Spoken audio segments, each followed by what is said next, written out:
Il est 6h50, c'est bon à savoir. Les terrasses estivales, bientôt de retour partout en France. Alors quel bénéfice pour les établissements de restauration, bien sûr, les bars, les restaurants, et puis aussi la cohabitation avec les habitants dans les quartiers. Nous sommes avec Marcel Bénézet, qui est le président de la branche des cafés, bars, brasseries du Groupement national des indépendants. Bonjour. Allô ? Oui, bonjour. Bonjour Marcel Bénézet, on vous entend bien. Patrick.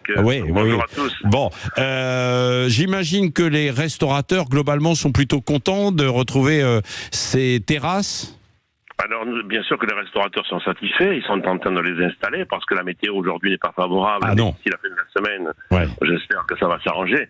Bien sûr c'est bien sûr, et puis l'attractivité parisienne, c'est quand même beaucoup plus agréable pour Paris. Ça fait partie de notre ADN, les Parisiennes, de se mettre sur les terrasses dès que le temps nous le permet. Parce qu'aujourd'hui, c'était pas le cas depuis quelques jours. Mais je nous annonce une fin de semaine agréable et j'espère que Paris va retrouver cette attractivité de nos terrasses estivales et les terrasses pérennes aussi. Oui, c'est ça. Nous avons quand même des terrasses authentiques. Oui, c'est ça, parce que bon, là, à Paris, il va y avoir 3000 terrasses d'installées, je crois.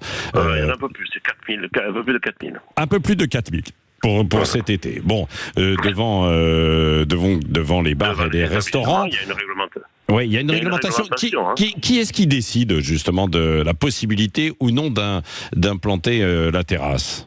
Alors déjà, il faut faire une demande. Vous allez sur le site installer ma terrasse, et vous avez, c'est l'urbanisme qui décide. Tout se fait en ligne, mais bien sûr il y a une charte, il y a des obligations, il y a des choses, il y a des critères. Il faut pas être à côté d'un passage clouté, il faut pas être à côté il y a des règles à respecter. Donc tout ça vous pouvez le faire ça peut se faire sur la toile, sur internet avec le paris.fr.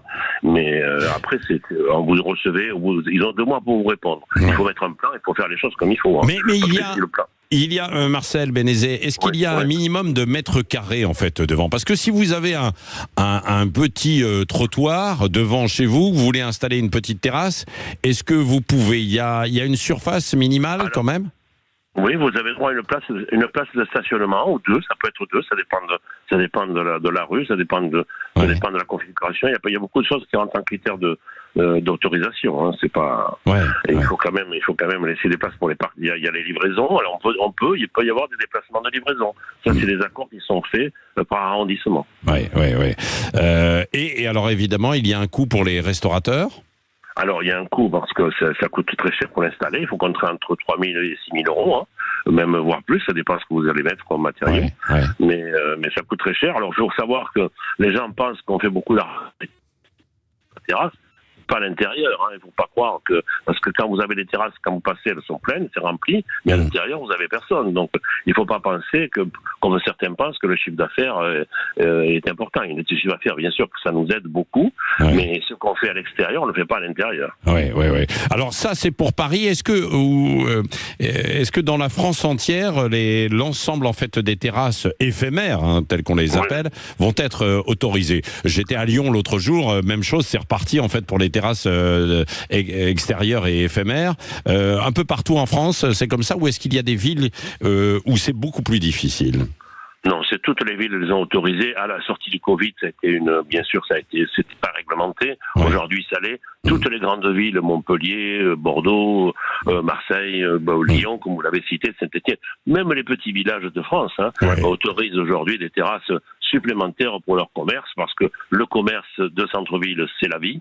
Et je pense que à Paris, la maire de Paris l'a bien compris, parce que même elle a autorisé pour les Jeux Olympiques, parce qu'à Paris, à Paris, particulièrement par rapport à certaines villes, nous avions des horaires restreints, c'est-à-dire qu'on devait, à 22h, on devait plier boutique, alors qu'on est une ville touristique. Alors, pendant les JO, à partir du 1er juillet jusqu'au 8 septembre, nous aurons jusqu'à 0h, minuit. Jusqu'à minuit. C'est quand même plus confortable pour nos clients. Oui, c'est ça. Un peu moins peut-être pour les habitants du quartier, quoi. Est-ce que certains peuvent dire non, écoutez, moi ça fait trop de bruit à côté de chez moi, et vous contraindre à ne pas installer de terrasse ? Non, ils ne peuvent pas nous contraindre à ne pas l'installer. C'est pas eux qui décident. Ouais. Ce qu'ils peuvent, c'est ils se plaignent. À ce moment-là, il y a des contrôles qui sont faits par la police municipale Ouais. et par le commissariat pour voir s'il y avait vraiment des nuisances sonores qui existent.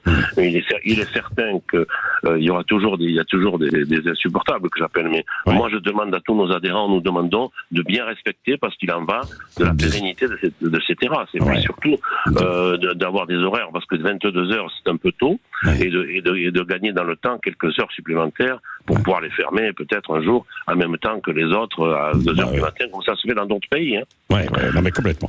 Merci beaucoup Marcel Benezet. Nous avons fait faire une étude par IFOP, l'Institut de sondage, et quand même 95% des Parisiens aiment prendre l'apéritif sur nos terrasses. Hein. Bon, évidemment. Ils adorent les terrasses parisiennes, et ce sont des Parisiens. Non, bien sûr. Beaucoup de gens, quand il fait beau, préfèrent être en terrasse. Hein. Ça, c'est vrai. Merci Marcel Benezet. On en reparlera évidemment. Bien sûr, et c'est vrai qu'il y en a certains, un peu comme Benjamin Glaise, qui préfèrent évidemment que ça ferme après 22 heures.